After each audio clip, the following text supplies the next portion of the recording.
Orient bell tiles studio से आप देख रहे हैं एबीपी न्यूज। नमस्कार, मैं हूं संदीप चौधरी। आज सीधा सवाल में मैं हिंदू मुसलमान की बात नहीं करने वाला। वो घमासान तो चल रहा है, वो थमने का नाम ही नहीं ले रहा। सब मशगूल हैं हिंदू मुसलमान करने में ही, और दुनिया भर में टैरिफ वॉर का घमासान मचा हुआ है। हम गांधी जी के 3 बंदर बन के बैठे हुए हैं, ना बुरा देख रहे हैं, ना बुरा सुन रहे हैं, ना बुरा सोच रहे हैं या कह रहे हैं। कोई बात ही नहीं। वो एक गाना था ना, यार ने ही लूट लिया घर यार का।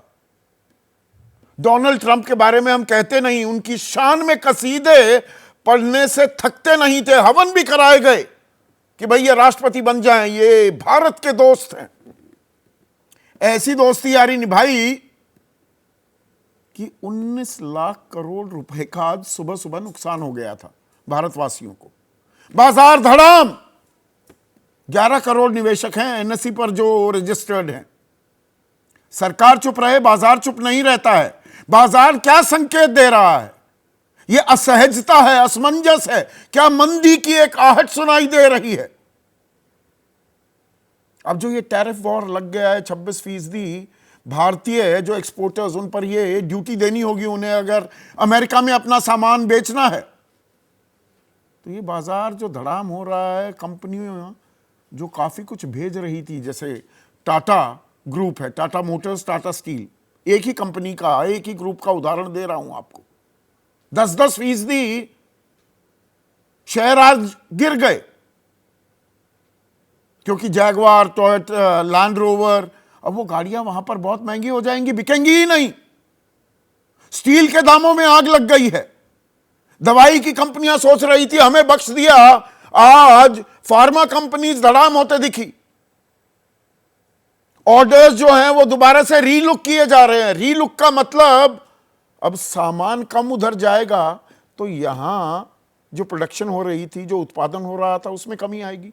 उसमें कमी आई तो छटनी होगी, रोजगार कम होंगे, और ड्यूटी जो लगा दी गई है तो महंगाई होगी। तो बेरोजगारी एक तरफ, आमदनी आपकी कम लेकिन महंगाई ज्यादा।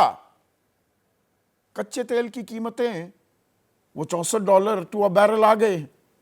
ये एक बड़ा संकेत होता है, और हम इसके बारे में बात ही करने को तैयार नहीं। सरकार अधिकारी कोई प्रेस कॉन्फ्रेंस नहीं कर रही। क्या हमारी बातचीत हुई है? प्रधानमंत्री फरवरी में गए भी थे अमेरिका, वाणिज्य मंत्री गए। हमने क्या ट्रेड डील, उसका खाका क्या है अमेरिका के साथ जो हम करने वाले हैं? हम आपदा में अवसर कैसे तलाश सकते हैं? इन बातों पर चर्चा ना हो रही, और टीवी चैनल्स को भी कोई फुर्सत नहीं है, क्योंकि हिंदू मुसलमान है। पर आज हम इसी पर चर्चा करने वाले हैं। ऐसे में आपकी राय, आपके सुझाव और आपके सवाल, जो अब सीधा सवाल के अहम हिस्सा बन चुके हैं, उनका रहेगा इंतजार।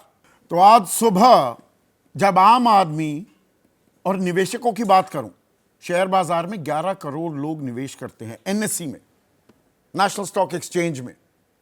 वो उठे, 9:15 बजे बाजार खुलता है तो झटका लगा, धक्का, छोटा मोटा नहीं, जोर का झटका, धीरे से नहीं, जोर का झटका जोर से लगा। 19 लाख करोड़ सफाया हो गए एक झटके में। ऐसा गोता खाया बाजार ने। निफ्टी 1000 अंक तो लगभग 3000 अंक संवेदी सूचकांक, सेंसेक्स जिसे हम कहते हैं, बॉम्बे स्टॉक एक्सचेंज का, वो गिरता दिखाई दिया। और 3:30 बजे दोपहर में जब बाजार बंद हुआ, तब भी 14 लाख करोड़ का निवेशकों को नुकसान हुआ, और निफ्टी 742 अंक और सेंसेक्स 2226 अंक गिरकर बंद हुआ। और ये खून खच्चर जो है ना, ये सिर्फ भारतीय बाजारों तक सीमित नहीं था, दुनिया भर के बाजारों में गिरावट देखने को मिल रही है। दक्षिण कोरिया का बाजार 5.5%, 6.25%, ऑस्ट्रेलिया 8% के करीब, जापान का शेयर बाजार, चीन का 7%, हांगकांग का 13%, ताइवान का 9.25% बाजार गिरावट दर्ज करता दिखाई दिया। और यह किस लिए? डोनाल्ड ट्रंप, अमेरिका के राष्ट्रपति ने टैरिफ वॉर शुरू कर दिया। ये 2 तारीख को हुआ था। और तब से लेकर आज तक, आज हम 7 तारीख में है, 9 तारीख को ये लागू भी हो जाएंगी दरें। एक असमंजस, एक दुविधा, एक अनसर्टेनिटी बाजार में खड़ी कर दी है डोनाल्ड ट्रंप ने। और जहां पर फार्मा कंपनियों पर कि भाई यहां पर थोड़ा सा ये बच गए, उनको भी अब लपेटे में ले लिया है। और ये कहां थमेगा, कितना वक्त लगेगा? ये जो उथल पुथल मची है बाजार में, ये अपने आप में लाख टके का सवाल है। लेकिन ये कोई सवाल ही नहीं भारत में। यहां तो सब चंगासी, हिंदू मुसलमान जारी है, धर्म की अफीम चटा रखी है, शोभा यात्राएं निकल रही है, कहीं कब्र खोदी जा रही है, झंडे लेकर नारेबाजी की जा रही है। यह अपने आप में एक रोजगार है। रोजगार की किसे जरूरत है? काम मिला हुआ है ना हिंदू मुसलमान करने का। आमदनी की फिक्र नहीं। आजकल राजनीति ऐसी हो गई है कि रेवड़ियां बांटना जरूरी है चुनाव जीतने के लिए, तो मुफ्त का राशन भी मिल जाएगा, कुछ पैसे भी मिल जाते हैं, तो हो गया कल्याण। अब 25,753 शिक्षक अधर में लटक गया है उनका भविष्य। पश्चिम बंगाल में 2016 में भर्ती हुई थी, 2025 है। कलकत्ता हाई कोर्ट ने कहा कि नहीं, भ्रष्टाचार हुआ है, तो सारी नियुक्तियां रद्द। सुप्रीम कोर्ट ने भी बरकरार रखा फैसला। अब सारे ये 25,753 शिक्षक तो भ्रष्ट या गैर ईमानदार तरीकों से तो नहीं बने थे। इनमें ईमानदार भी, मेहनती लोग भी होंगे। अब आप रोते हुए देख रहे हैं वहां शिक्षकों को। और ऊपर से 4 साल का वेतन वापस भी करना होगा, ब्याज समेत। अब ये कैसा न्याय है?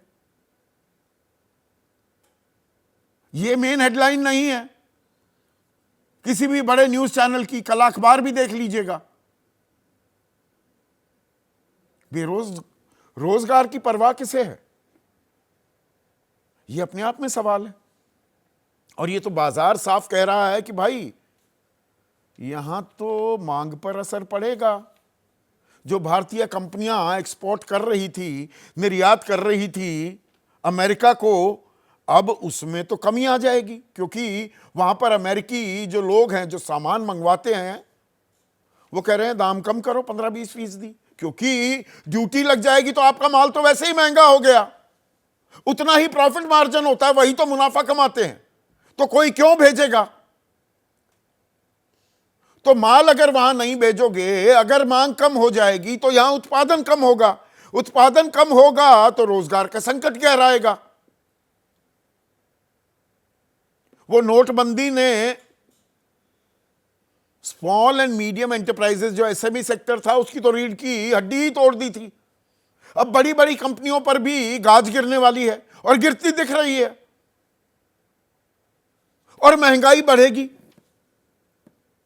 ये अपने आप में सीधे सीधे संकेत हो जाते हैं मंदी के। कच्चे तेल की कीमतें लगातार गिरती जा रही हैं।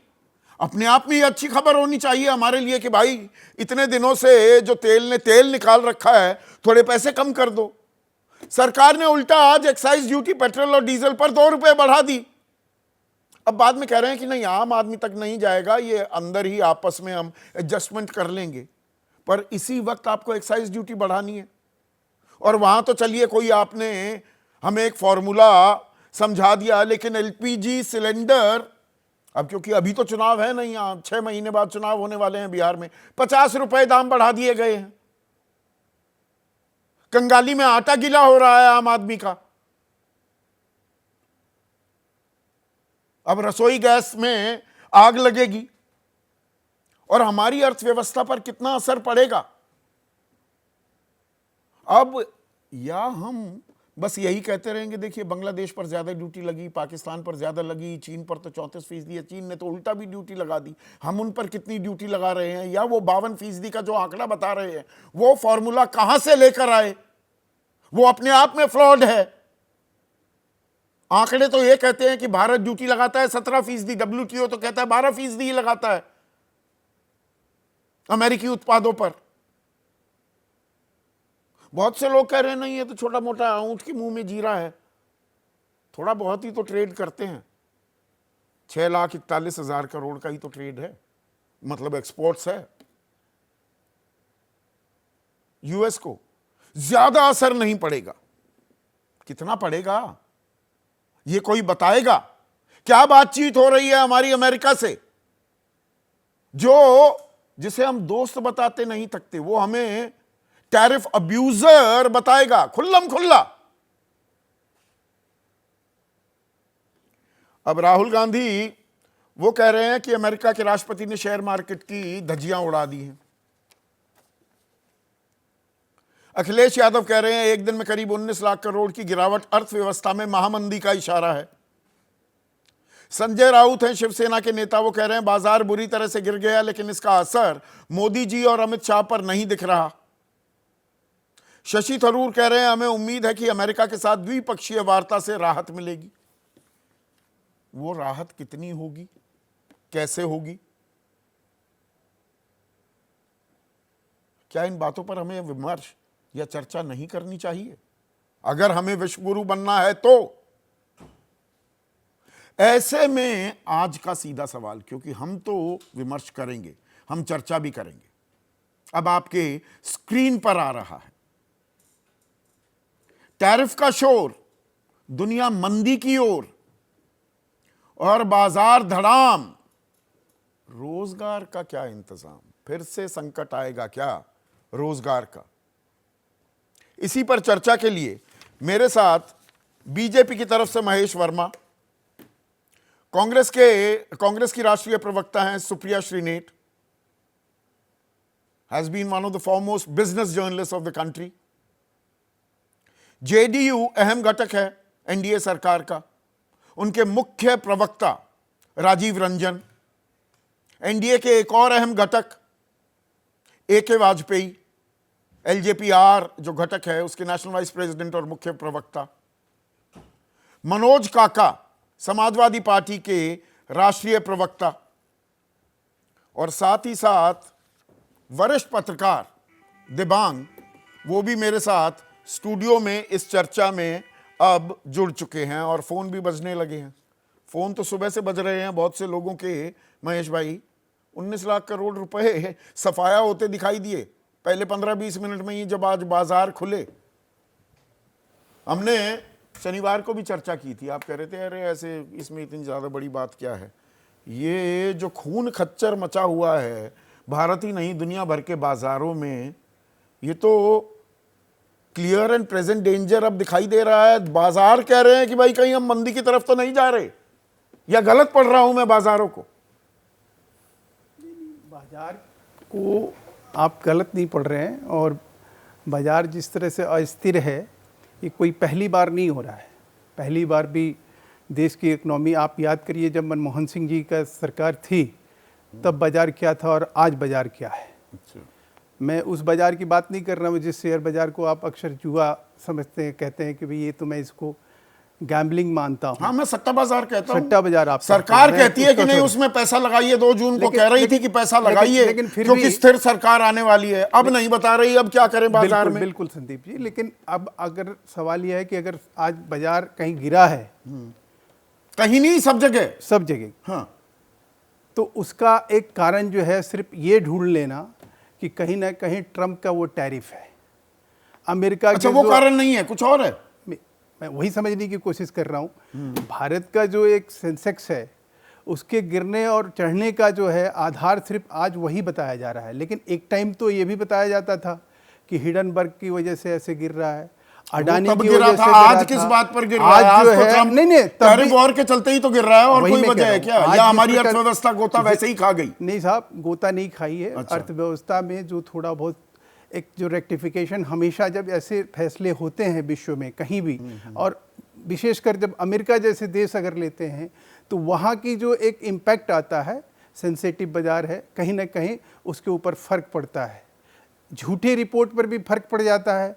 कोई बात ऐसी ना, ये टैरिफ और झूठा है, मैंने एक माहौल तो वातावरण ऐसे ही बनता है। जो लोग इसमें, ये तो हमारा दोस्त था अमेरिका, तो बहुत बड़ा दोस्त था, हमन करते घूम रहे थे हम तो, कि भाई ट्रंप जीत जाएं, ट्रंप की अगवानी हम यहाँ पर नहीं गुजरात में बड़े स्टेडियम में लोगों के बीच, नहीं अर्थव्यवस्था, दोस्ती, वो कितने रिश्तेदारी, सवा लाख लोग आप थे, इकट्ठा हुए थे।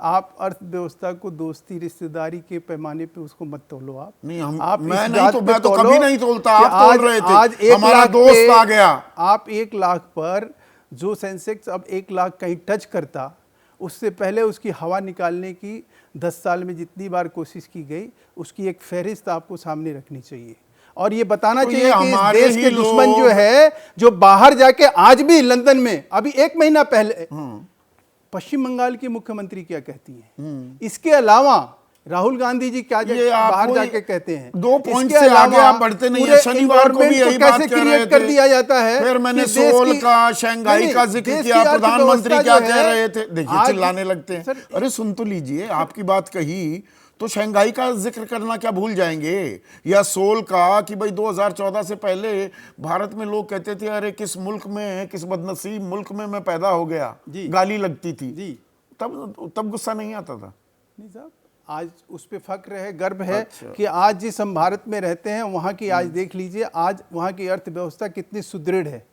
आज तो वो इम्पैक्ट जो आना चाहिए जिस प्रकार का, वो इम्पैक्ट जो है भारत के अर्थव्यवस्था पे उस तरह से नहीं है जिस तरह से अन्य देशों में आज अफरा तफरी मची हुई है। मजबूत, ये बहुत अहम बात कही। अब एक मिनट अब रुकिए सुप्रिया भाई, भारत का बाजार 2.95% गिरा है, लगभग 3% पर। ऑस्ट्रेलिया 6.25%, जापान 8%, चीन 7%, हांगकांग तो गिर गया 13%, 9.25%, ताइवान, हम तो बहुत ही कम गिरे हैं। परेशान क्यों हो रहे हैं, ये कह रहे हैं यहां पर महेश वर्मा।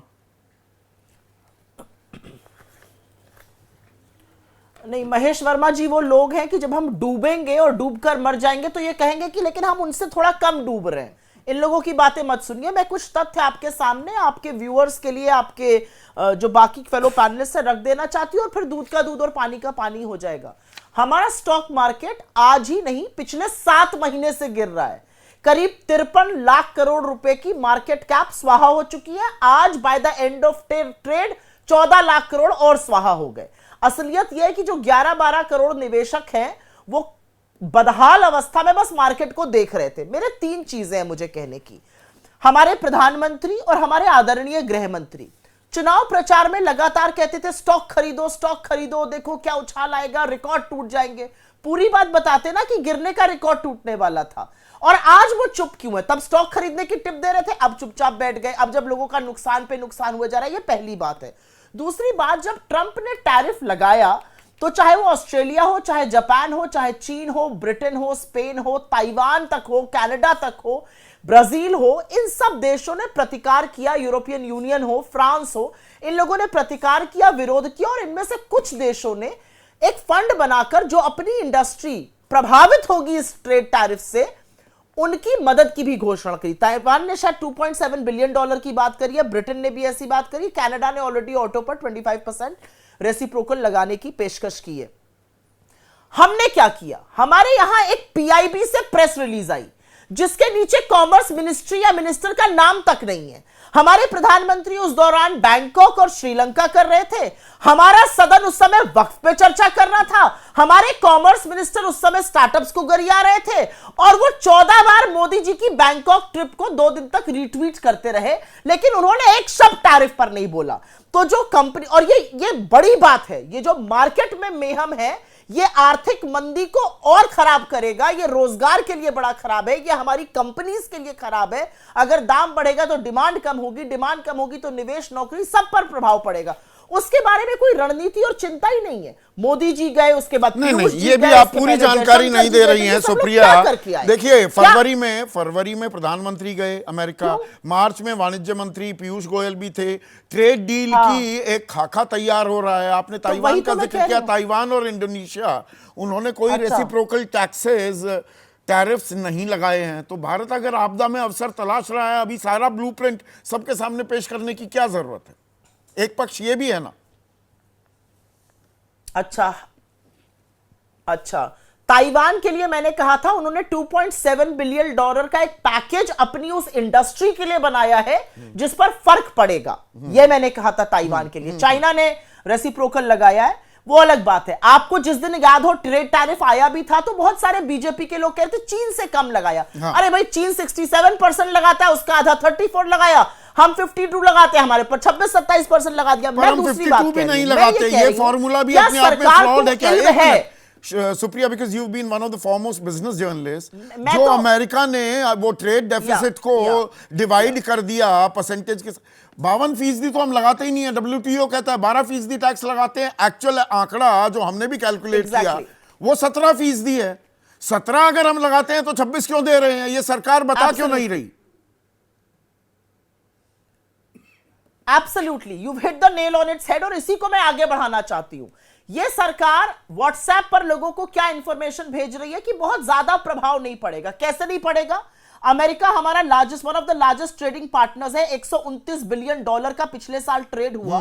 हमने उनको एक्सपोर्ट किया $87 बिलियन से ज्यादा, और उनसे इंपोर्ट किया $41 बिलियन। हमने टारगेट भी बना रखा है 2030 तक 500 बिलियन कर देंगे इस ट्रेड को, 500 बिलियन कर देंगे, और फेवरेबल बैलेंस ऑफ ट्रेड है इंडिया का अमेरिका के साथ। हम एक्सपोर्ट ज्यादा करते हैं, इंपोर्ट कम करते हैं।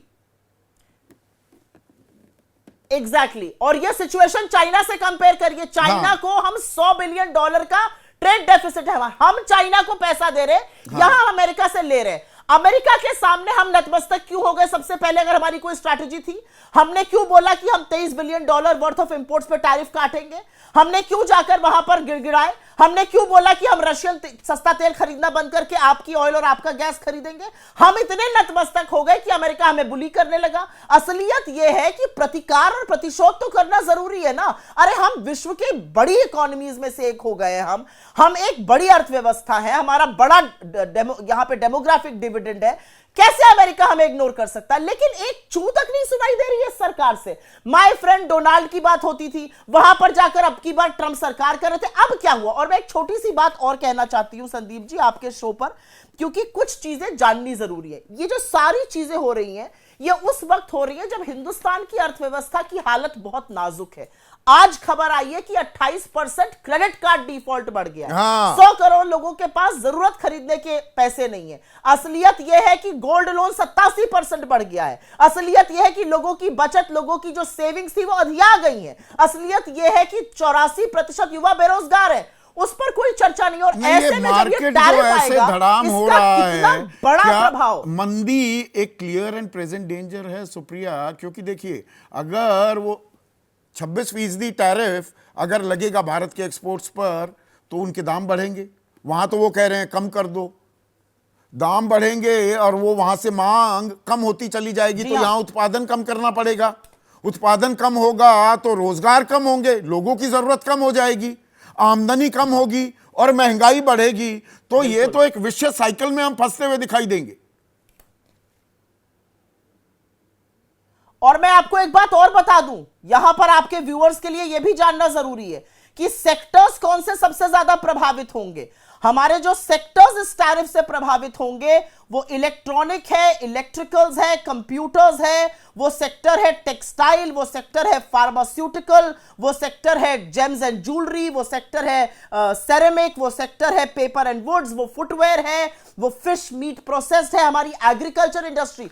ये बहुत बड़ा धंधा होता है इनका अमेरिका से, ये बड़े एक्सपोर्टर्स है अमेरिका के लिए। तो बिल्कुल ऐसा होगा, अगर हमारा दाम बढ़ेगा, अमेरिका में डिमांड कम होगी, डिमांड कम होगी तो कंपनीज नहीं, पर इसमें हम आधी अधूरी, यहां भी थोड़ी आधी अधूरी तस्वीर ही अभी देश के सामने आई है क्या सुप्रिया? हम सिर्फ एक्सपोर्ट की बात कर रहे हैं कि हम उनको कितना माल बेचते हैं, क्यों? भाई इस नहीं नहीं मेरी बात सुनिए ना, फिर उसका जवाब दीजिएगा। हाँ। सिर्फ एक्सपोर्ट की बात, इंपोर्ट का भी तो एक एंगल है। अमेरिका कह रहा है कि आप हमारे माल नहीं लेने देते हैं, उस पर उसी इतना पर मैं बड़ा आ रही हूं। इतना बड़ी ड्यूटीज लगा देते हैं। अब वो ड्यूटी घटेंगी तो वो सारा, हम डंपिंग ग्राउंड तो नहीं बन जाएंगे अमेरिका के। वो कृषि उत्पाद सबसे ज्यादा, और ऐसे जिसमें खरपतवार साथ लेकर आते हैं वो फसलें, वो यहां पर आएंगी क्या? आप डंपिंग ग्राउंड तो भूल जाइए 2 मिनट के लिए। मान लीजिए हम अल्कोहल पे 400% टैरिफ लगाते हैं और हम उसको घटा के 100% कर देते हैं, हमारी इंडस्ट्री का क्या होगा? हमारी इंडस्ट्री वाले क्या करेंगे? हम ऑटो पर मान लीजिए टेस्ला और हार्ले पर टैरिफ घटा देते हैं, हमारी ऑटो सेक्टर का क्या होगा? मान लीजिए हम प्रोसेस मीट पर टैरिफ घटा देते हैं, मान लीजिए हम उनके एग्रीकल्चर प्रोडक्ट्स पर टैरिफ घटा, हमारी इंडस्ट्री का क्या होगा? हमारी डोमेस्टिक इंडस्ट्री तो दोनों तरफ से मारी जाएगी। एक जो एक्सपोर्ट वहां कर रहे हैं वो भी मुंह की खाएंगे, मतलब टाटा मोटर्स को नुकसान होगा और महिंद्रा को भी नुकसान होगा। टाटा मोटर वहां पर जैगवार और लैंड रोवर बेचती है, और यहां पर अभी नई नई ईवी लॉन्च भी कर दी है महिंद्रा ने। टेस्ला आ जाएगी तो डब्बा गोल कर देगा। एब्सोल्युटली, बिल्कुल होगा। और इसी से ऑटो इंडस्ट्री, एक बात मैं आपको बता दूं, मैं एक बहुत बड़े मार्केट विशेषज्ञ से बात कर रही थी आज, बड़े दिनों बाद लोगों को फोन किया जिनसे स्टॉक मार्केट्स के टाइम पर बात करती थी। उन्होंने कहा भारत के मार्केट में डर इस बात का है कि यह सरकार टैरिफ लोअर करके अमेरिका को खुश करने की कोशिश करेगी। Exactly. और इससे कंपनीज की प्रॉफिटेबिलिटी और मार्जिन्स दोनों पर असर पड़ेगा। यह डर ज्यादा है हमारे मार्केट में। हमारे मार्केट में डर यह नहीं है कि एक्सपोर्ट, हमारे मार्केट में डर है कि हमारी सरकार का रवैया जो है वो ठीक नहीं लग रहा है। सरकार खुलकर सामने नहीं आ रही है, और सरकार खुलकर सामने नहीं आ रही है। क्यों नहीं आ रही है राजीव रंजन? क्या जो अभी सवालों को फ्लैग कर रही हैं, जो कंसर्न्स रेज कर रही हैं सुप्रिया, वो नाजायज हैं, गैर वाजिब हैं? सरकार को क्या जवाब नहीं देना चाहिए? सरकार चुप्पी क्यों साधे बैठी है 2 तारीख से, जब से ये टैरिफ इंपोज करने की उनकी घोषणा की गई, वो ऐलान किया गया? देखिए, सबसे पहले डिप्लोमेसी में कोई त्वरित प्रतिक्रिया किसी देश की आती है, उस श्रेणी के देशों की भी आपने चर्चा की। कुछ प्रयास पर्दे के पीछे से चलते रहते हैं और उनकी कोशिशें होती है कि उसको किस तरीके से अपने पक्ष में लाया जा सके। अभी मैं जो देख सकता हूँ, मैं कोई अर्थशास्त्री या खुद को विशेषज्ञ नहीं मानता हूँ, एक सामान्य समझ के साथ जो मेरी समझ है, जो प्रमुख एशियाई देशों में जो एक्सपोर्ट का आकार है, भारत निसंदेह 4थे नंबर पर है। साउथ कोरिया, अगर आप चाइना के बाद देखें तो साउथ कोरिया और वियतनाम, और उसके बाद भारत है। निसंदेह भारत के जो ये 76 बिलियन डॉलर्स का जो अमेरिकी जो निर्यात है वो महंगा होगा। लेकिन सबसे बड़ी बात क्या है कि अगर औसतन किसी एक सामग्री को आप 100 रुपये में तैयार करते हैं, और चूँकि भारतीय जो उत्पादन के क्षेत्र में जो उद्यम है, उनका सस्ते श्रम की वजह से उनकी उत्पादन का लागत कम होगा। निसंदेह चाइना भी भारत जैसी ही स्थिति में है, लेकिन वो 100 रुपये की चीज़ को 156 रुपये में बेचेंगे, आप उसको 126 रुपये में, 127 रुपये में बेचेंगे। तो जो अमेरिकी बाजार में जो 2 प्रमुख निर्यातक राष्ट्र हैं, जो 2 बड़ी आर्थिक महाशक्तियां हैं, उनके बीच जो दरों के कम होने का लाभ भारत को मिल सकता है, वो संभावनाएं भी ढूंढनी चाहिए। और कमोबेश ये उसके लिए आधारभूत ढांचा भी चाहिए। वो मेक इन इंडिया का क्या हुआ, कहां हो रहा है मेक इन इंडिया?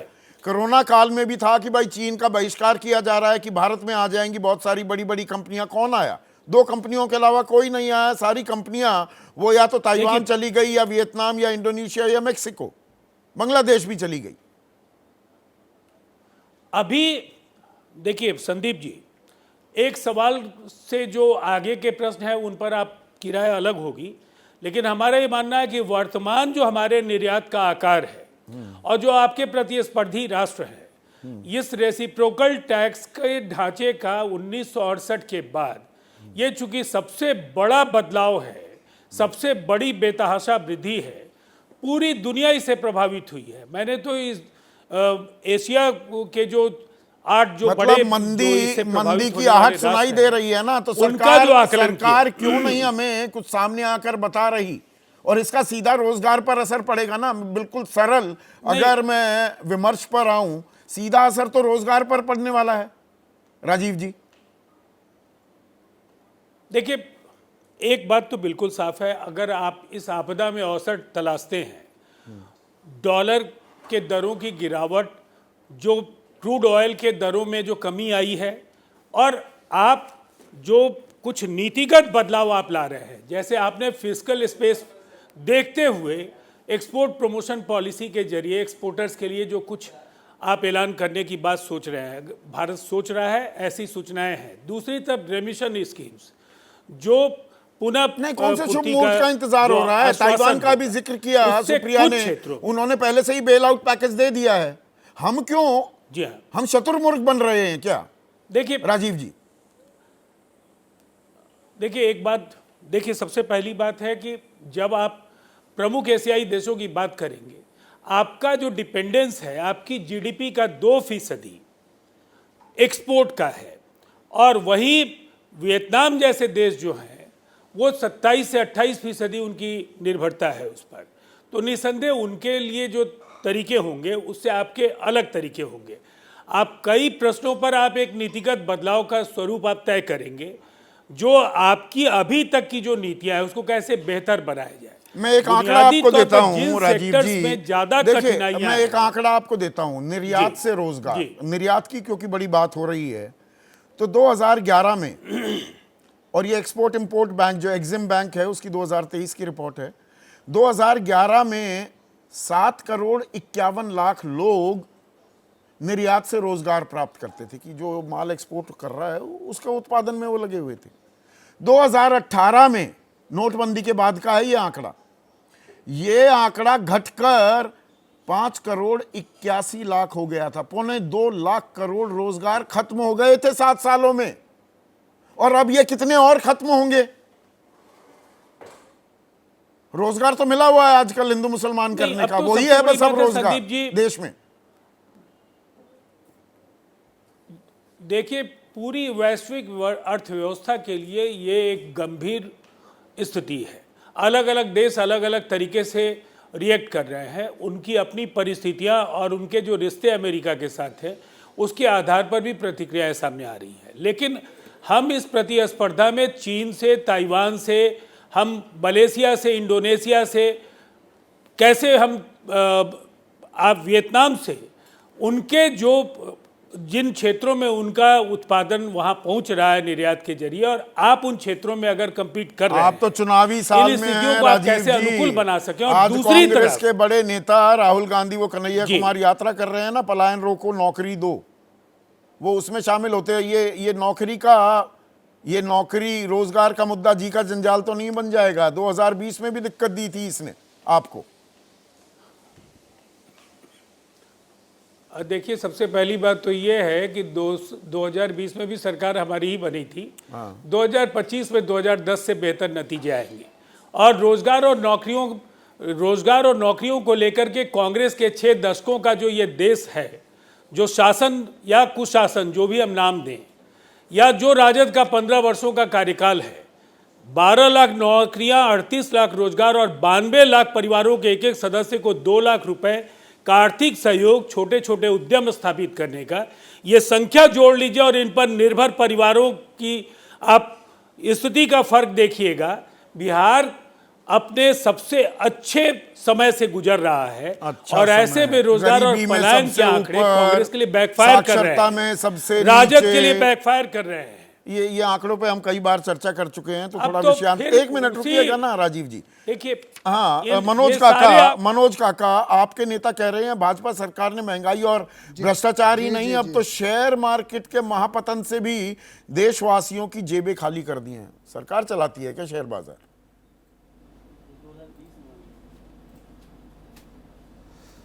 देखिए, हमारे जो नेता कह रहे हैं कि अब तो शेयर मार्केट, उसमें कहीं कोई सच्चाई छुपी हुई है क्या? आज कौन नहीं जानता कि हमारे शेयर मार्केट में 19 लाख करोड़ रुपए डूब गए, और उत्तर प्रदेश जैसे राज्य की भी जो बजट है वो 8 लाख करोड़ रुपए है।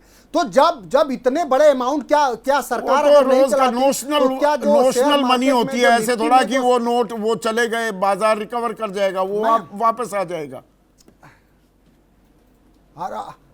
नहीं, ठीक बाजार रिकवर नहीं करा तो क्या गारंटी है कि बाजार रिकवर करेगा? ये क्या गारंटी है? अगर बाजार रिकवर नहीं करा तो जिसके 100 रुपए आज 10 रुपए हो गए, वो कहां से आएंगे? 90 रुपया जो प्रधानमंत्री ये कह रहे थे कि 4 तारीख के बाद इंडिया के आप सेंसेक्स मार्केट को देखेंगे, संजय पुंगालिया के इंटरव्यू में कह रहे थे कि वो बूम कर जाएगा, सारे पैरामीटर फाट जाएंगे। वो क्या प्रधानमंत्री ये गारंटी लेंगे कि इस देश का जो 19 लाख करोड़ रुपया जो सामान्य घर के आज नौजवानों का, किसानों का, नौकरी पेशा करने वाले, जिन लोगों ने शेयर में, अपने इक्विटी शेयर में इन्वेस्ट किया है, उनके अगर पैसे वापस नहीं आएंगे, बाजार नहीं चढ़ेगा, तो क्या प्रधानमंत्री नरेंद्र मोदी जो लोगों को प्रोत्साहित कर रहे थे, आपको देश की अर्थव्यवस्था में भरोसा नहीं है, काबिलियत में भरोसा नहीं है, आपदा में अवसर क्यों ना माने? बाकी पड़ोसी मुल्कों पर ज्यादा टैरिफ लगा है, और हमारे लिए आपदा में अवसर क्यों ना हम तलाशें? देखिए, जो लोग ये बात नहीं समझ पा रहे हैं, जिन लोगों को अर्थव्यवस्था की समझ नहीं, बाकी मुल्कों में और हमारे में अंतर है। अभी राजीव भाई को मैं सुन रहा था, बड़े विद्वान हैं, हमारे बड़े भाई हैं, क्या बात कर रहे थे? चाइना पर जो टैरिफ लगा है वो 34% का लगा है। चाइना का प्रति व्यक्ति आय कितना है? चाइना की प्रति व्यक्ति आय है $13,886 प्रति व्यक्ति। आपकी प्रति व्यक्ति कितना है? $2,940 है, प्रति व्यक्ति है। आप चाइना की इकोनॉमी कितना है? $18 ट्रिलियन है, 18-19 ट्रिलियन डॉलर। आपकी इकोनॉमी कितना है? एक लेख लिखा है उदित मिश्रा ने।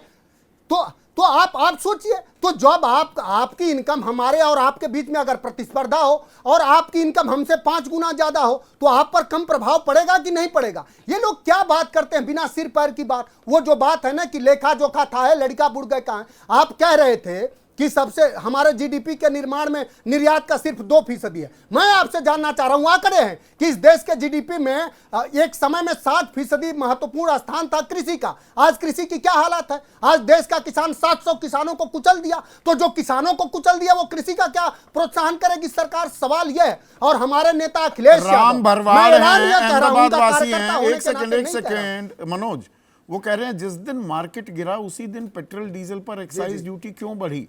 और एलपीजी के भी मैं जोड़ देता हूं सवाल। एलपीजी सिलेंडर के दामों में भी आग लग गई, 50 रुपए वो भी बढ़ा दिया गया। यहां पर आमदनी और रोजगार पर तलवार लटक रही है और दाम बढ़ाए जा रहे हैं। थोड़ा समय सर दीजिएगा, कितनी अच्छी बात है। हमारे नेता इस देश के सबसे प्रगतिशील और दूरदर्शी सोच के नेता, चूंकि वो आने वाले खतरे और आने वाले चुनौतियों को पहले स्वीकार ले। 2016 में उन्होंने लैपटॉप बंटवा दिया और वही लैपटॉप वर्क फ्रॉम होम में काम किया। जो उनका सवाल है वो सही सवाल है कि आप जब पूरे देश में, दुनिया में, जब क्रूड ऑयल जो $120 प्रति बैरल था, आज वो $65 प्रति बैरल हो गया। एक क्रूड ऑयल में 160 लीटर डीजल लगभग आते हैं, जो कच्चे तेल आते हैं। तो लगभग आज वो पड़ रहा है खरीदी 40 रुपया प्रति लीटर। और देश के आपके माध्यम से देश जाने कि जो सरकार 40 रुपया प्रति लीटर तेल खरीद रही है, आपको 100 रुपया दे रही है, यही नरेंद्र मोदी का अच्छा दिन है। इस देश के गरीबों, किसानों, मजदूरों को मारने की साजिश है। वो अपने वैभव विलास में, अपने राजशाही ठाट बाट में कोई कमी नहीं करना चाह रहे हैं। इस देश में हम लोग ऐसे जनपद से आते हैं, हमारे यहाँ जौनपुर एक ऐसा जनपद है कि 20 नौजवान 2 हफ्ते में आत्महत्या कर ली। पूरे देश में बेरोजगारी का आलम क्या। आप उन देशों से तुलना कर रहे हैं जिन देशों की जीडीपी और जिन देशों की प्रति व्यक्ति आय आपसे 5 गुना ज्यादा है। नहीं, उसमें भी आधी अधूरी तस्वीर है। यूरोपियन यूनियन पर 20% टैक्स लगा है, ब्रिटेन पर, फ्रांस पर, जापान पर 10% टैक्स है, तो वहां बहुत कम टैक्स भी लगा है। मैं सर बस खत्म कर रहा हूं। वो जो बात है ना कि लेखा जोखा था है, लड़का डूब गए कहां। तो जब जिस सरकार को सिर्फ अपने वैभव विलास पे, आप जो कह रहे थे हिंदू मुसलमान पे, औरंगजेब पे, यही सब करना है, पूरे देश के लोगों को डुबो देना है, और वो है कि मतलब वो है ना कि बीज तो आप बोते हैं। औरंगजेब का जिक्र अगर अबू आजमी ना करते तो वो राड़ी खड़ी नहीं होती। हम लोगों ने कभी कोई रार और कोई विमर्श नहीं, विमर्श आपका जो चल रहा वही सर्वोत्तम विमर्श है। हमारे नेता आदरणीय अखिलेश जी हमेशा रोटी, कपड़ा, मकान और शिक्षा पर उनका सबसे ज्यादा जोर रहा है। और फिर आपसे कह रहे हैं कि समाजवादी पार्टी 2027 में चुनाव जीतेगी उत्तर प्रदेश का, औरंगजेब और के बाद सबसे ज्यादा रामजी लाल रोजगार देने सुमन वाला और आपके कोटी व्यक्ति आए वाला राज्यसभा कोई स्टेट सांसद बनेगा वो तो एक यूपी और राड़ बनेगा। खड़ी कर देते हैं राणा सांगा का नाम लेकर। तो ये ताली ऐसा तो है नहीं कि एक ही हाथ से बज रही है मनोज काका। देखिए जो हमारे सांसद ने कहा और जो हमारे सांसद के साथ हुआ वो भी आपने देखा होगा। हमारे एक सांसद के साथ उन्होंने एक इतिहास का प्रसंग सुनाया, उन्होंने कोई गैर वाजिब बात नहीं करी। राजनीति करिए ना, इतिहास जब राजनेता इतिहास समझाने लगे तभी तो ये दिक्कतें पैदा होती हैं। और दोनों तरफ से, सिर्फ आपकी नहीं, दोनों तरफ से यहाँ पर ये व्हाट्सएप के इतने प्रोफेसर्स और लेक्चरर और वीसी बन गए हैं और तभी ये हिंदू मुसलमान थमने का नाम नहीं ले रहा है। लेकिन ए.के. वाजपेयी, दुनिया में खून खच्चर मची हुई है, शेयर बाजार धड़ाम हो रहे हैं और सरकार सौगात दे रही है 2 रुपए एक्साइज ड्यूटी बढ़ाकर पेट्रोल डीजल की, 50 रुपए एलपीजी के दाम बढ़ाकर। रोजगार कैसे सुनिश्चित करेंगे उसके बारे में कोई भरोसा देने के लिए कोई बयान ही नहीं आ रहा। ये थोड़ा अजीब नहीं लग रहा आपको? 40 मिनट में ऐसा माहौल बना दिया हताशा का, निराशा का, कि जैसे पता नहीं क्या हो गया।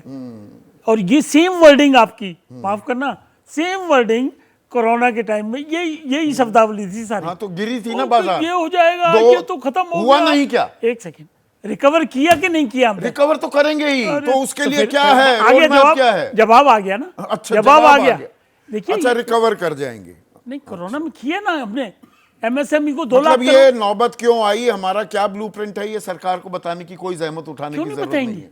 अच्छा, कोरोना में भी बताया था, उसकी तैयारी चल रही है। इंडस्ट्री मिनिस्ट्री, एक्सपोर्ट, ये अपना फॉरेन मिनिस्ट्री, फाइनेंस मिनिस्ट्री, सबकी ज्वाइंट मीटिंग चल रही है। लोगों की मौत हुई है तो बता नहीं पाई सरकार कभी। अब ये क्या बातें कर रहे हो आप? मैं कहाँ गलत विषय की बात कर रहा हूँ, गलत जानकारी दे रहा हूँ। आप विषय की बात कर रहा हूँ तो आप उधर चले गए। सरकार ने बाकायदा कोई औपचारिक आंकड़ा जारी किया था क्या? संदीप जी, नहीं, ये बात सही मान लेते हैं, इसको काम मना कर रहे हैं हम मना नहीं करेंगे। लेकिन ये इस वक्त विषय क्या है? शेयर का विषय है ना। आपने खुद ही तो कह दिया कि ये शेयर मार्केट है, ऊपर नीचे होती रहती है। नहीं, फिर वो एलपीजी के दाम आज ही बढ़ेंगे, उसका भी जवाब देता हूँ। हाँ, बताइए। उसका भी जवाब देता हूँ। ये टैरिफ वार जो है ये ग्लोबल ट्रेड वार है एक तरीके से, और ये वाकई गंभीर विषय है। और ये सिर्फ हमारे लिए, पूरे वर्ल्ड के देशों के लिए गंभीरता बनी हुई है कि ये क्या चीजें हो गई हैं, इससे क्या नतीजे निकलेंगे, कोलैप्स करेगा, सर्वाइव करेगा, सारा चितर वितर हो जाएगा। तो अगर आज हमने कुछ प्रेमा फेसाई डिसीजन लिया, बैलेंसिंग एक्ट इसको कहते हैं, कि अगर पैसे को इधर से निकालेंगे, एक्सपोर्ट वालों को देंगे, उनको देंगे, इसको चीज़ों को ठीक करेंगे, तो ये शुरुआत अच्छा है। तो अभी मतलब विमर्श चल रहा है बंद कमरों में, स्ट्रैटेजी बन रही है। अच्छा, एक बात बताओ, 2008 में भी आई थी ना, बहुत 8 और 9 में नरसिम्हा राव की थी शायद। ये तो हमारे दोस्त थे। एक सेकंड, ट्रंप तो दोस्ती होती है कभी? अच्छा, दोस्ती कैसे, इसको दोस्ती, तो ये हमारी फिर तुम्हारी my friend, दोस्ती my है, friend इनकी क्यों दोस्ती कहने है। की जरूरत है अरे फिर? ये देशों की दोस्ती होती है। अच्छा। देश फेवरेबल होते हैं, लेकिन सेल्फ इंटरेस्ट जो उनका प्राइम इंटरेस्ट होगा वो देश होता है। जैसे हमारा इंडिया का अपना इंटरेस्ट रखेंगे, वो अपना रखेंगे, तो वो दोस्ती वाला मामला अलग होता है, ये अलग होता है। ऐसे यकायक टैरिफ बढ़ाकर हमारे रोजगार पर, हमारे उत्पादन पर, हमारे आमदनी पर असर डाल देंगे और हम उसका आकलन ना करें। नहीं, हमारे पास तो ना तो इकोनॉमिस्ट हैं, ना हमारे पास फाइनेंशियल एक्सपर्ट हैं, ना हमारे पास इंडस्ट्री मिनिस्ट्री है, ना फाइनेंस है, ना एक्सपोर्ट है, हमारे पास तो कुछ है ही नहीं। हम संसद तो का भैया, सत्र था, संसद का ही था ना सत्र। कोई लाया कोई डिबेट कराओ जी, इस पे कोई क्वेश्चन, किसी ने कुछ कहा इस पे? अच्छा, सरकार को कुछ कहने की जरूरत हम कहेंगे, हम वक्त कायदा बिल कहेंगे। ज्यादा जरूरी था। ये ट्रेड वॉर जो चलने वाला है, सरकार की तैयारियां क्या है, ये सरकार देश के साथ साझा करने की जरूरत नहीं समझती। ये जब से ये टैरिफ वाली वार शुरू हुई है, सरकार पूरी मुस्तैदी से जोर शोर से इस पे लग गई है। अच्छा, लग कि गई है। कैसे इस क्राइसिस को हैंडल करना है। अभी वो सुप्रिया गलत जानकारी दे रही हैं कि वाणिज्य मंत्री ने कोई ट्वीट ही नहीं किया, प्रधानमंत्री की यात्रा के बारे में दो कर देते करने की क्या हैं। या जरूरत है? बयान दे दे। अरे हम इसमें पीआईबी की रिलीज आती है, उसमें भी नीचे नाम नहीं होता वाणिज्य मंत्री का। वेडनेसडे को, अब मैं उसको बता देता हूँ, वेडनेसडे को सारे एक्सपोर्टर जो हैं, उनकी जो एसोसिएशंस हैं, उनकी बाकायदा मीटिंग बुला ली है, और उस मीटिंग में हो सकता है कोई स्कीम बड़ी भारी अनाउंस भी करें। ये सरकार मूक दर्शक नहीं है, ये सरकार आपदा में वो निकाल के मौके निकाल के काम करती है, और ये सरकार ने डिमॉन्स्ट्रेट किया बार बार। ऐसे नहीं हम इस बात को कह रहे। और इससे हमारे ये शिवांशु गौतम है, शामली वासी हैं, वो कह रहे हैं चीन ने जवाब टैरिफ की घोषणा कर दी, रेसिप्रोकल टैरिफ लगा दिए, भारत क्या कर रहा है? हम क्या कर सकते हैं उससे? हम रोक अच्छा, सकते नहीं हैं कर उसको? सकते। अच्छा। हम अपना डिसीजन लेंगे कि भाई हमारे को बेस्ट डिसीजन क्या सूट करता है। देखिए एक्सपोर्ट कर रहे हैं, $90 बिलियन का एक्सपोर्ट अमेरिका के साथ है, तो ऐसे थोड़ी एकदम हमारे एक्सपोर्टर्स हैं जो माल बेचते हैं, उनको कैसे उनको फायदा पहुंचे, कैसे उनको कम नुकसान हो, ये सब डिस्कस करेंगे वेडनेसडे को। बैठ के डिस्कस करके उसमें एक कंसेंसस बना के पॉलिसी डिसीजन ला के आपके सामने रख देंगे उसमें। लेकिन एक बात मेरा सिर्फ ये कहना है कि आप इस सरकार को निराशावादी नहीं कह सकते। काम करती है, रिजल्ट देती है, और हर सेक्टर में काम करती है। हाँ, आंकड़े बता देती है, जैसे रोजगार के तो आंकड़े जारी करती ही रहती है हर साल। अमेरिका में हर दिन होते हैं, तो आप चाहते हैं यहाँ भी ट्रैकिंग होती है? नहीं तो यहाँ ट्रैकिंग लगा दें क्या? तो कौन सा जो चैनल करते हैं उनको बुला लें? सब ट्रैकिंग लगा नहीं, तो वो इलेक्शन हर चीज को तो ट्रैक कर रहे हैं। हमारे भी आंकड़े आते हैं, हमको सब डिजिटाइज कर दिया पूरा देश, और आंकड़े हैं नहीं आपके पास, नो डेटा सरकार होगी। मैंने शुरू में कहा कि मैं निराशावादी नहीं हूँ। इस सरकार के साथ अलायंस का हिस्सा होने के बाद जो चीजें हमको जानकारी है, हम उनके प्रयासों को भली भांति समझते हैं। निराशावादी होने की जरूरत नहीं है, तिल का ताड़ बनाया जा रहा है। दिबांग, देखिए बात बहुत गंभीर है। अगर आप देखें तो इस तरह की जो टैरिफ वॉर्स हैं, ये आपको याद दिलाती है 1930 की, जब आपको याद है अमेरिका ने पूरी एक लिस्ट जारी की जिसमें 20,000 गुड्स का उन्होंने सूची बनाई और टैरिफ लगाई। उसमें जो मुख्य लक्ष्य था कि अमेरिकन इंडस्ट्री को प्रोटेक्शन करे, उसका बचाव करे, उसको फ़ायदा दे। और क्या हुआ उसके बाद? पूरा एक ट्रेड वॉर चला। इतने आसानी से वाजपेयी जी बोल दे रहे हैं कि ट्रेड वॉर तो होगा ही होगा। ट्रेड वॉर चला। ट्रेड वॉर के बाद क्या हुआ? अगर आप देखें तो ट्रेड वॉर के बाद रिसेशन हुआ, जिसको मंदी कहते हैं हिंदी में। रिसेशन हुआ, वर्ल्ड वॉर हुआ, यानी एक बहुत बड़ी घटना है। और अगर जिस तरह से बीजेपी इसको कम बता के आंक रही है, जिस तरह से एक सरकार यहाँ सोती हुई नजर आ रही है, वो एक चिंता की बात है मेरे ख्याल से। सरकार को और हम खबर फ्लैश कर रहे हैं कि एस जयशंकर ने अमेरिकी विदेश मंत्री से बात की है, और जो ट्रेड डील है उसका खाके पर अब सहमति बन रही है। अभी सहमति बन ही रही है। ट्रेड डील पर सहमति जरूर बननी चाहिए। ये जो कहा जा रहा है, कुछ लोग ये कह रहे हैं कि भाई जिस तरह से चीन ने किया वैसा हम कर दें, वैसा हमको नहीं करना चाहिए। अमेरिका हमारा सबसे बड़ा पार्टनर है, उनसे हमें बातचीत जरूर जारी रखनी चाहिए और उससे एक हल निकालना चाहिए। यूके से बातचीत चल रही है, ईयू से बातचीत चल रही है, बातचीत को जल्द से जल्द निपटाना चाहिए। पर एक मैं जरा सी बात ये कह रहा हूं कि ये जो मंदी वाली बात है, आप ये देखिए कि ये आंकड़ा बहुत महत्वपूर्ण है कि टू व्हीलर सेल्स की अगर हम बात करें तो 2019 में जो आंकड़ा था वो 2 करोड़ 10 लाख था टू व्हीलर। 24 का जो आंकड़ा है वो 1 करोड़ 70 लाख है। यानी अभी भी हम टू व्हीलर नहीं बेच पा रहे हैं। इकोनॉमी की हालत काफी लंबे समय से खराब चल रही है। जिक्र किया, ये जो एक अखबार की खबर थी, 28% लोग क्रेडिट कार्ड यूज करने वाले भुगतान नहीं कर पा रहे। बिल्कुल, वो भी एक खबर है। पर ये तो आंकड़े वाली खबर है और टू व्हीलर की खबर है। यानी वो कौन खरीदता है टू व्हीलर, ये सब हम जानते हैं। वहां भी अगर वो मार सह रहा है उसकी मार इन पर पड़ रही है, तो ये एक बहुत गंभीर बात है। पहले से ही रोजगार का संकट है, आमदनी घट रही है, छटनी का एक राउंड तो अभी हम हटे ही हैं, और अभी भी छटनी चल रही है सब जगह। और ये छटनी और रफ्तार पकड़ती दिखाई देगी क्या? बिल्कुल बिल्कुल, मेरे ख्याल से ये जो छटनी चल रही है, ये इसमें पॉलिटिकल रंग भी है इस छटनी में, वो भी बात है। लेकिन एक जो आपने बड़ा उल्लेख किया, बहुत वो महत्वपूर्ण था। आपने कहा कि किस तरह से दाम बढ़ गए तेल के, पेट्रोल के। आप पेट्रोल पर कितना एक्साइज लगाते हैं? 22% एक्साइज लगाते हैं पेट्रोल पर, 18% लगाते हैं आप डीजल पर। और आपने ये कब लगाना शुरू किया? 2022 में।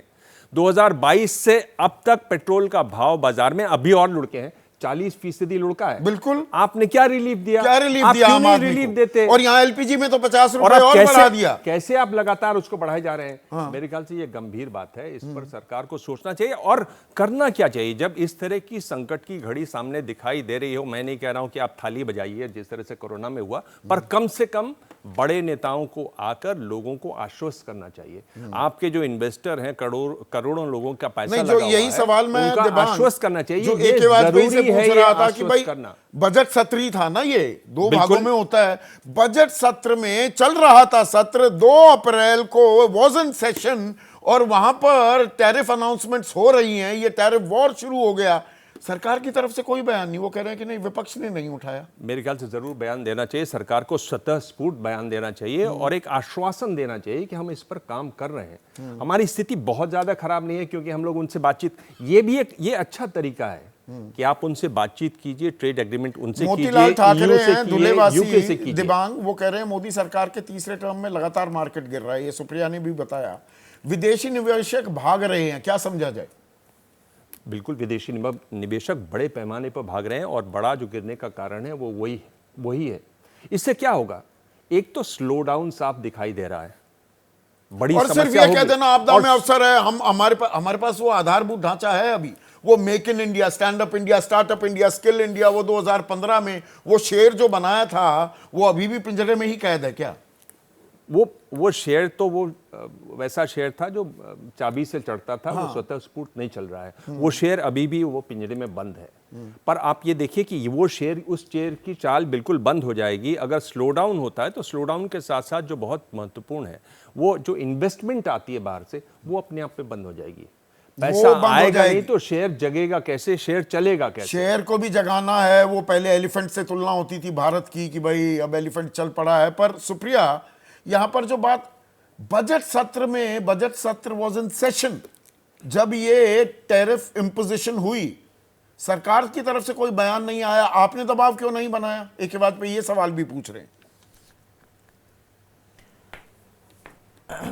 2 अप्रैल को जिस दिन सरकार वक्फ बोर्ड का बिल डिस्कस कर रही थी और लोकसभा में 3 बजे तक, राज्यसभा में अगले दिन 5 बजे तक, उस दिन 1:30 बजे रात को डोनाल्ड ट्रंप ने टैरिफ अनाउंस किया था। नरेंद्र मोदी जी दोनों सदनों में नहीं दिखाई दिए थे, तो हमारा मुंह मत खुलवाइए आप। और मैं एक आंकड़ा आप लोगों के साथ साझा कर देती हूं। आपने बोला था ना बाकी मार्केट्स कितना गिरे बनिस्बत हमारा मार्केट, ये डेटा लेट आता है मार्केट क्लोजिंग के बाद।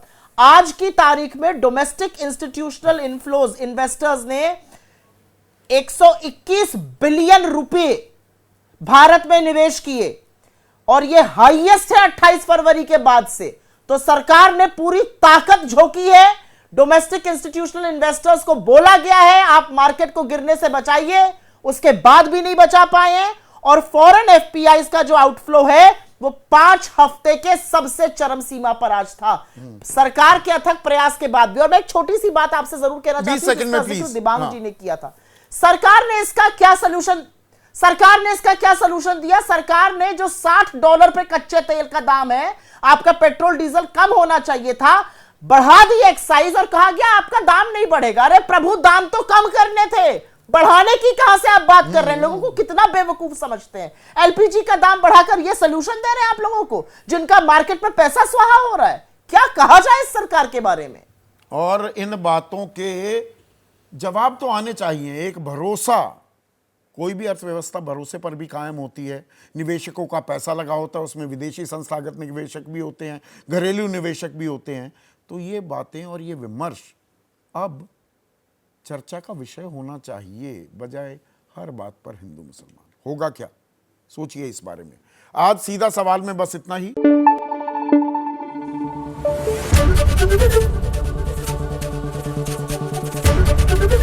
एबीपी न्यूज आपको रखे आगे।